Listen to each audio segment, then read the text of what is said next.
Oh my God, this movie's complete bullshit.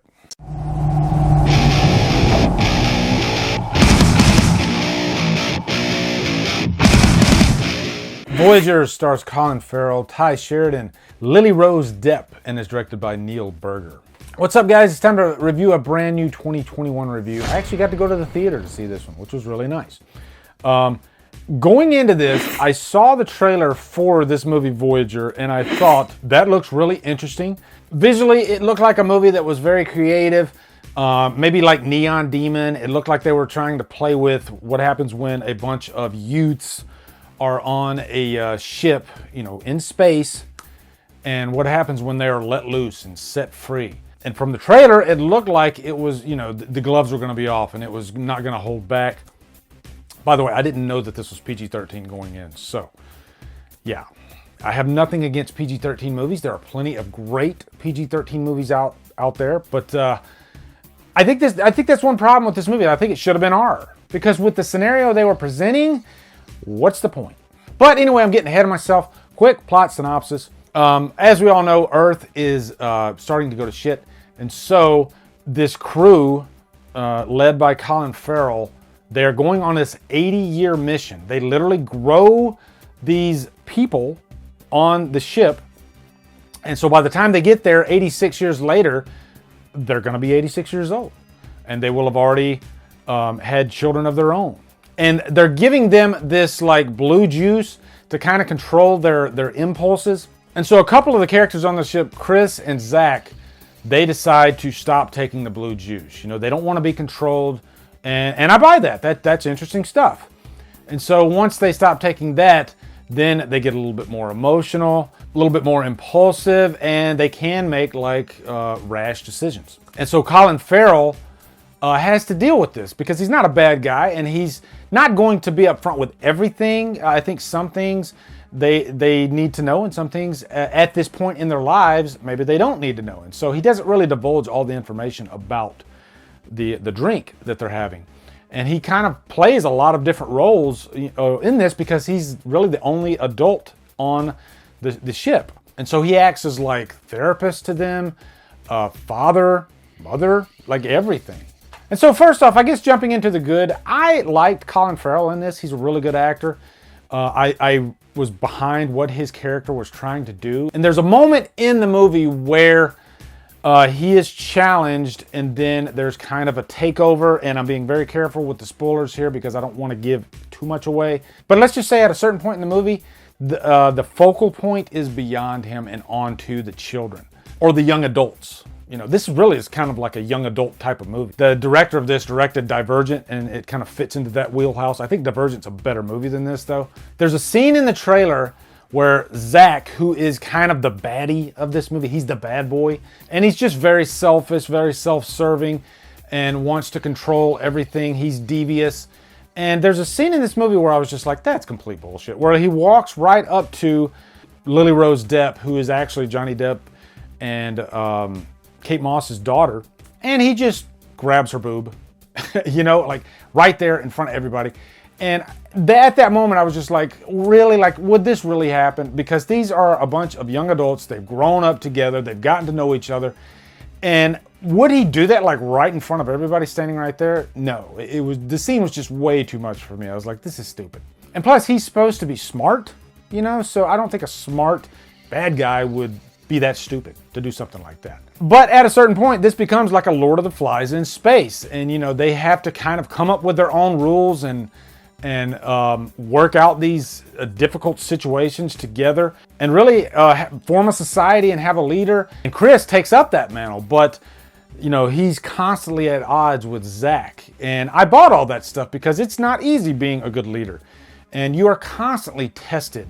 And these are highly emotional people, especially once they all stop taking the blue juice. Now, let's get into the big problems I had with this movie. First off, the whole thing just feels so superficial. There's really no depth to these characters at all. And I would have liked to have maybe gotten to know, especially Christopher and Zach. It's just really one-dimensional. This is the bad guy. This is the good guy.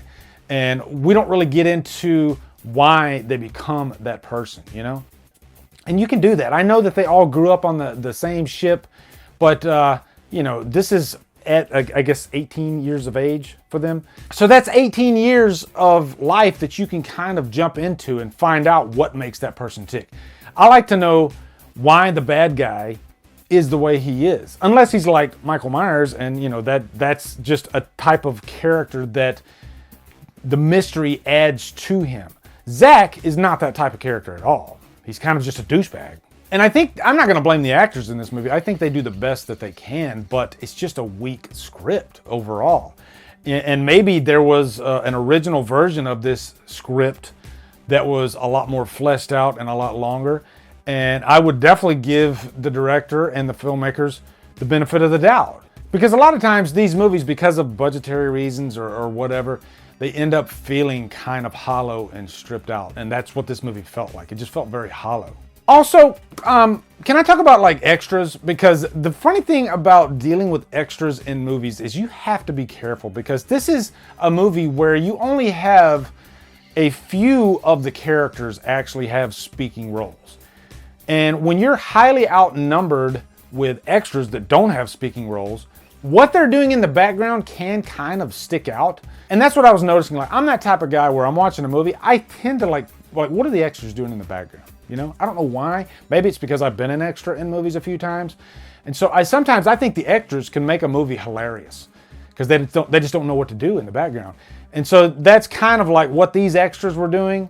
And this might be the only review where you hear somebody actually talking about the extras, but I just thought it was kind of funny watching their reactions.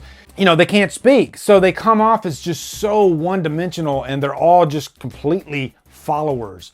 And I don't buy that. You know, in real life, if you had, let's say, 30 people all together, that'd be 30 people that had a voice and had something to say.